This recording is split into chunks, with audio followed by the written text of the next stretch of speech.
Bismillah ar-Rahman ar-Rahim.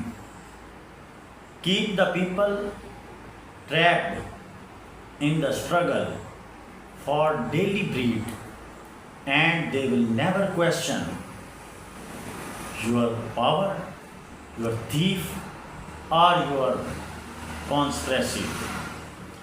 حاضرین محترم، عوام کو صرف 2 وقت کی روٹی میں الجھا دو، وہ کبھی تمہاری طاقت، چوری یا سفارش پر سوال نہیں کریں گے۔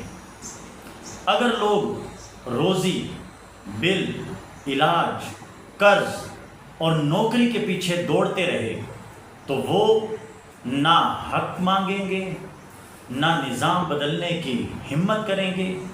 ان کے دماغ میں صرف انقلاب کی گنجائش ہی نہیں چھوڑنی چاہیے۔ انہیں اتنا مصروف کر دو کہ وہ صرف زندہ رہنے کو کامیابی تصور کریں، سوچنے، سیکھنے یا سوال کرنے کی فرصت ہی نہ ہو۔ انہیں لگے کہ خاموش رہنے میں ہی فائدہ ہے۔ جب انسان زندہ رہنے کی جنگ لڑ رہا ہو تو وہ آزاد ہونے کی جنگ لڑنے کے قابل نہیں رہتا۔